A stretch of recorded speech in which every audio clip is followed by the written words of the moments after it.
Ngayon po ay aralin natin ang ika-51 na tanong sa Westminster Shorter Catechism.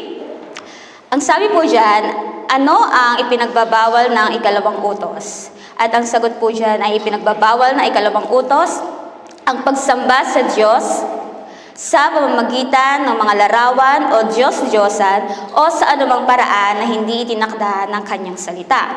Sabi po sa Biblia, ang rebulto ay maaaring kunin ang lugar ng Diyos. Mababasa natin yan sa Deuteronomio 4:15-19. Sabay-sabay nga po nating basahin. Kaya't mag-ingat kayong mabuti, wala kayong nakitang anyo nang magsalita sa inyo ang Panginoon mula sa gitna ng apoy sa Horeb. Huwag kayong gagawa ng anumang Diyos-Diyosan na kawangis ng lalaki o babae o kawangis ng alinmang hayop sa lupa o ibon sa himpapawid o ng anumang gumagapang sa lupa o isda sa tubig sa ilalim ng lupa, at huwag kayong tumingin sa lahat at maakit na sumamba sa araw, buwan at mga bituin at ang lahat ng nasa langit na ibinigay ng Panginoon sa mga bansa.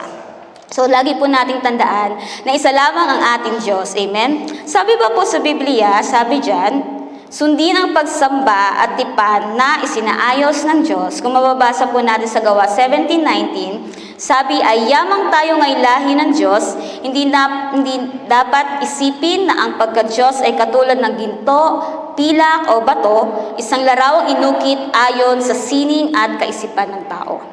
Gayon din po yung sinabi sa 2 Samuel 6:7. Dahil sa ginawa ni Uza, nagalit sa kanyang Panginoon at siya'y agad na pinarusahan. Namatay siya roon sa tabi ng kaba ng Diyos. So kung makikita po natin, ang tipan na ito ay tungkol sa pagbabawal na sumamba sa mga rebulto na parang Diyos at bawal ding sumamba sa Diyos sa pamamagitan ng pamamaraan ng tao. So tandaan po natin na kaya hindi pwedeng gumawa ng rebulto ng imahe ng Diyos at hindi rin maaaring sumamba sa Diyos sa pamamagitan ng pagsubay sa sistema ng Diyos. So malinaw pong sinabi sa Biblia, di ba, huwag kang gagawa ng mga rebulto, o kaya huwag kang yuyukod, huwag kang sasamba kung sino-sinong nakikita mong imahe sapagkat hindi po yon ang ating Diyos. Amen? Pero marami po sa kasalukuyan, yung hanggang ngayon, yung pa rin yung pinapamuhay nila na uri ng pagsamba, which is nakakalungkot kasi hanggang ngayon is hindi pa rin po nila malaman or nabubulag pa rin sila sa katotohanan na iisa lang ang mga ating Diyos. So ano po ba nga ba ang ibig sabihin ng pagsuway sa pagsamba sa Diyos? Ang pagsuway po sa pagsamba sa Diyos ay ang paggawa ng kabaligtaran o paglabag sa kanyang utos tungkol sa tamang paraan ng pagsamba. So meron po tayo dyan tatlong ibig sabihin. Una, hindi iniaalis sa Diyos ang karapat-dapat at papuri at paggalang. Halimbawa, binibigyan natin ng oras o kaya yung puso mo ay mas pinaggugugulan pa yung mga ibang bagay kaysa sa Diyos. O kaya, yung sinseridad mo ay nakatuon sa ibang bagay kaysa sa Kanya. So, ibig sabihin, sinusuway mo ang Panginoon. Pangalawa, sumasamba sa ibang Diyos o Diyos-Diyosan. So, maaari pong larawan, estatwa, or kahit ano na inahalin tulad sa Diyos. Yung mga tao kasi mahilig gumawa ng nakikita nila. Gusto nilang mag-worship sa mga nakikita nila, which is pinagbabawal po sa Biblia ang paggawa ng mga iba't ibang imahe. Amen? At nakasulat din po yan sa Exodus 20:4-5. So ito po ay matinding kasalanan sa Diyos. Pangatlo, hindi sinusunod ang kanyang salita sa pagsamba. Kung ang paraan po ng pagsamba ay ayon sa sariling kagustuhan at hindi ayon sa itinakda ng Diyos sa Biblia, ito rin po ay pagsuway. So malinaw po sinasabi na itong mga bagay na to ay isang matinding pagsuway sa ating Diyos. Kaya wag po natin yun gagawin. And again, ang pagsuway sa pagsamba sa Diyos ay hindi pagkilala sa Kanya bilang tanging tunay na Diyos at hindi pagsunod sa Kanyang tamang paraan ng pagsamba. Kaya mga kapatid, hanggat maaari po, huwag tayong sumuway sa Diyos. Amen? Amen. Sabi mo nga sa katabi mo, huwag kang sumuway sa Diyos. Yan. Minsan po, hindi minsan, kadalasan, doon talaga bumabagsak ang tao. Pero lagi niyo pong tandaan na nariyan ang Diyos para tayo ay laging tulungan na gawin ang mga tamang bagay. At sa mga panahong nakakaranas po tayo ng mga pagsubok, lagi po nating tandaan na malaya po tayong makakalapit sa Panginoon at handa po siyang tulungan tayo. Amen? Ngayon naman po, dumako tayo sa ika-52 na tanong sa Westminster Shorter Catechism. Ang sabi naman po dyan, ang tanong ay, ano ang mga dahilan na kalakip ng ikalawang utos? Basahin nga po natin ang sagot. Ang mga dahilan na kalakip ng ikalawang utos ay ang kapangyarihan ng Diyos sa atin, ang kanyang pagmamayari sa atin at ang kanyang maalam na malasakit sa kanyang sariling pagsamba. Amen. At upang malaman po at maunawaan natin na ang Diyos lamang ang siyang lubos na namamahala o nangangasiwa sa atin, tayo po ay pagmamayari ng Diyos. Naniniwala po ba kayo doon? Amen. Tayo ay pagmamayari ng Diyos at lubos niyang kinasasabikan ang ating tamang pagsamba sa Kanya. So lagi niyo tatandaan, nagagalak ang Panginoon Diyos sa makikita niya kayong nandito sa simbahan. Nakikita po tayo ng Panginoon. Amen. At ikinagagalak yun ng ating Diyos. Ang ibig sabihin po ng pahayag na tayo ay pagmamayari ng Diyos at lubos niyang kinakasabikan ang ating tamang pagsamba sa Kanya ay una, pag-aari ng Diyos. Bilang mga nilalang po ng Diyos, lahat ng aspeto ng ating buhay ay nasa ilalim ng Kanyang kapangyarihan at pangangalaga. Naniniwala po ba kayo na hawak ng Panginoon Diyos ang buhay niyo? Amen. Hindi tayo para sa sarili lamang natin, tayo ay Kanya at para sa Kanyang layunin. So, hindi kayo nag-iisa. Hindi tayo nag-iisa sa mundong ito. Amen? Pangalawa, kinasasabikan ang ating tamang pagsamba. So, yun nabanggit ko nga po kanina. Ipinapakita po kasi nito na mahalaga sa Diyos ang ating taos-pusong pagsamba. At ang pagsamba ay hindi lang ritual o tradisyon. Sabi dyan. Hindi siya ritual o tradisyon. Ito ay pagpapakita ng ating pag-ibig, paggalang at pagkilala sa Kanya bilang Diyos. Amen. So, hindi po natin ginagawa yung ganito, yung prayer meeting, o kaya yung pagsimba sa church para lang napipilitan tayo o para lang makisabay. Kasi ito yung ginagawa ng iba. Ginagawa po natin ito dahil ito po ay ang ating pagsamba sa ating Panginoong Diyos na karapat dapat naman talaga ang sambahin at purihin. Amen. At dahil po tayo ay sa Kanya, inaasahan niya na tapat ang ating pagsamba bilang pagpapakita ng ating pagmamahal at katapatan sa Kanya. Amen. Kaya naniniwala po ako na tayong lahat na naririto ay may kanya-kanya tayong dahilan kung bakit tayo pumupunta dito. Of course, nag-iisa rin yung tunay na dahilan na talagang Diyos lamang ang ating sasambahin. Amen. Sabi po sa Biblia, sa Exodus 34:14, basahin nga po natin, huwag kang sasamba sa ibang Diyos sapagkat ang Panginoon na ang pangalan ay mapapanibuhin ay isang mapanibuhin Diyos. Amen. Makapangyarihan po ang pangalan ng Diyos. At sabi po sa Awit 95:2-3, lumapit kayo sa Kanya na may papuri, sumamo kayo sa Kanya na may awit, sapagkat ang Diyos ay dakila at karapat dapat purihin. Siya ay kahilahilakbot kaysa lahat ng mga Diyos. Gayon din po yung sabi sa Awit 103. Alamin ninyo na ang Panginoon ang Diyos, Siya ang gumawa sa atin, at tayo'y Kanyang bayan at kawan ng Kanyang pinangalagaan. Amen. At kung mababasa din po natin sa Pahayag 15:3-4, at kumanta sila ng awit ni Moises, ang alipin ng Diyos, at ang awit ng Kordero na nagsasabing, dakila at kamangha-mangha ang inyong mga gawa, Panginoon na Diyos, makapangyarihan ka, ang iyong mga daan ay matuwid at tapat ang iyong mga gawa, o Hari ng mga bansa. Amen. So nakita po natin dito na nasa Biblia na po ang katotohanan patungkol sa Diyos at patungkol sa Kanyang pagka-Diyos para purihin Siya at sambahin.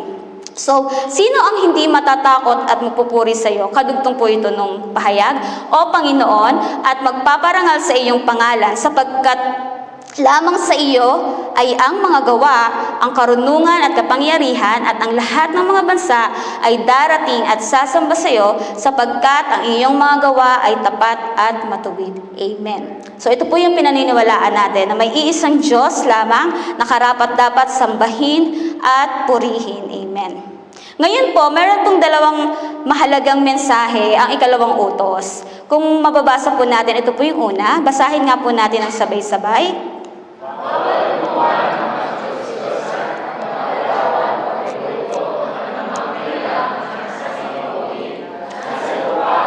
Sa tubig. Ang tunay na simbahan po, eto, mahalaga to. Ang tunay na simbahan ay hindi gumagawa ng anumang bagay na ayaw ng Diyos. Sa halip, ang tunay na simbahan ay sumusunod at sinisikap nitong gawin ang gusto ng Diyos dahil ito ay pagsunod sa ikalawang utos. Amen. Kung may Diyos-Diyosan po at mga larawan o rebulto sa isang simbahan, anong sabi dyan? Ito ay hindi tunay na simbahan. Ang pagsamba po ay dapat sa pamamagitan ng utos ng Diyos, pero ginawa nila ang kanilang simbahan at sistema ng pagsamba sa pamamagitan ng kanilang sariling gusto. Ganun kasi yung mga tao. Madalas nga ayaw nilang sumunod. So gagawa sila ng bagay na gusto nila, at gagawa sila ng bagay na sa tingin nila yun yung tama, which is corrupted ang mind ng tao, di ba? Pero may mga gumagawa pa rin ng mga bagay nila. So nakakalungkot lang. Kaya mga kapatid, pasalamatan natin ang ating Diyos dahil tayo ay malayang nakakasamba sa Kanya. Amen? Malaya tayong nakakasamba at gusto ito ng Diyos. Alam niyo ba na sa iba't ibang panig ng mundo, hindi sila allowed to worship God and they will kill them if they nalaman nila na you believe in Jesus Christ. Pero dito sa atin, malaya tayo na nakakapagpuri sa Panginoon, malaya tayo nakakapag-open ng Bible. Kaya, huwag niyong sayangin yung pagkakataon na binigay sa atin ng Panginoon. Amen? At, sabi ko nga, pasalamatan natin ang Panginoon sapagkat malaya tayong nakakasamba sa Kanya at ito ang tama. Do you love the Lord? Amen. Do you love your church? Amen. If you love the Lord and you love our church, we will obey. Amen. Amen. Pangalawa po, basahin po natin, huwag kayong yuyukod o maglilingkod sa alinman sa Diyos-Diyosan, sapagkat si Yahweh ay mapanibughuin. So iniisip po ng mga tao na ang utos na ito ay para lamang sa loob ng simbahan or para lamang sa loob ng bahay-sambahan. Pero alam niyo ba na ang utos na ito ay para sa sariling buhay din, individual. God is really commanding you not to make any idols in your life. Only worship God alone. So, ang mga bagay po na ito ay walang kapangyarihan, kahit mukha silang maganda at malakas. At ang lahat, sapagkat ang lahat ng kapangyarihan ay nasa ating Diyos lamang. Naniniwala ba kayo na Diyos lamang ang makapangyarihan? Amen. Kaya kung hindi po tayo susunod sa utos ng Diyos na huwag kayong yuyukod o maglilingkod sa anumang Diyos-Diyosan, iyan sapagkat si Yahweh mapanibughuin, of course, ang Diyos ay magagalit at parurusahan sila. Totoo po yun. Ito ay nakasulat sa Biblia.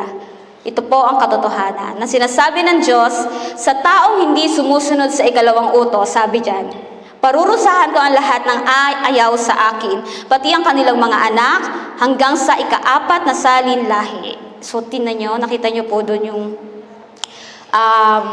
talagang ng kasalanan. Ngunit, sinasabi naman ng Diyos sa mga taong sumusunod sa Kanyang utos, basahin nga po natin, ang lahat ng umiibig sa akin ay pagpapalain ko hanggang sa kanilang kaapu-apuhan. Amen. So may kaakibat po na pagpapala at pangako sa lahat ng taong sumusunod sa Panginoong Diyos. Amen. So mga kapatid, tatanungin ko kayo, ano yung gusto nyo? Nais nyo bang tanggapin yung galit at parusa ng Diyos kapag kayo ay ayon doon sa mga taong sumasamba sa kung sino-sino lang, or tanggapin ang pagpapala ng Diyos hanggang sa inyong kaapu-apuhan dahil kayo ay umiibig sa Diyos at sumusunod sa ikalawang utos na sumamba sa Diyos na buhay. Of course, gusto natin yung pangalawa, di ba? Kaya't magpatuloy po tayo sa ating paniniwala na tanging isa lamang ang Diyos na buhay. Amen. Atin pong tandaan na ang dahilan kung bakit ibinigay ang ikalawang utos ay, basahin nga po natin yan, para ipakita ng Diyos ang kanyang pag-ibig sa ating buhay. Ganun po tayo kamahal ng Diyos. Kaya hanggang ngayon, nakakalapit tayo sa Kanya kahit may mga panahon na, alam mo yun, alam natin sa sarili natin na hindi tayo, napakadumi nating tao. Pero ang Panginoong Diyos, laging rana sa atin na mahal tayo ng Panginoon. Kaya, karapat dapat siyang purihin at mahalin at sambahin. Sinabi po ni Jesus sa Ebanghelyo ng Juan 14:21, ang tumatanggap sa mga utos ko at tumutupad dito ay siyang umiibig sa akin. Ang umiibig sa akin ay iibigin ng aking Ama, iibigin ko rin siya at ako'y lubusang magpapakilala sa Kanya. Amen. Ito pong mga salitang to ay nagmula sa bibig ng ating Panginoon. Kaya mga kapatid, I hope and pray na hindi lang natin to talagang marinig, tas lumabas sa tenga natin. Pero isabuhay po natin na ang Panginoon Diyos ay handa tayong yakapin, handa tayong pagpalain kung tayo ay patuloy na sumusunod sa Kanya. At lagi niyong tatandaan, mahal na mahal tayo ng Diyos, kaya mahalin din po natin siya. And as for the conclusion, ipinagbabawal ng Diyos ang pagsamba sa iba't ibang uri o larawan o imahe o rebulto dito sa mundo. Kaya, ipakita natin ang ating pag-ibig sa Diyos sa pamamagitan ng pagsunod sa Kanyang utos na nagsasaayos ng pagsamba sa ating simbahan at nasa ating sariling buhay upang tanggapin ang pagpapala niya sa ating buhay. Can you imagine? God gave us a church where we gather to worship God. Pinagkalooban tayo ng Panginoon Diyos ng mga kapatiran na mananalangin sa atin sa tuwing manghihina tayo. So, we have all the privilege to come, to seek the Lord. So, ano pa ba yung hindi natin dapat gawin, di ba? So, tonight, as we pray, lagi niyo pong tandaan na sa pamamagitan ng mga ito, may pangako na kung susundin ang utos ng Diyos ay pagpapalain niya tayo hanggang sa susunod na libo-libong henerasyon. At ang pagsunod sa Diyos ay pagkilala at pagtanggap sa Kanya bilang ating Panginoon at Diyos. Ito ay hindi lamang tungkol sa pagsunod sa mga utos o alituntunin, kundi tungkol sa taos-pusong pag-ibig, pananampalataya at pagtitiwala sa Kanya. Amen. So ngayon po, naaral natin ang tungkol sa ikalawang utos na tanging Diyos lamang ang ating sasambahin.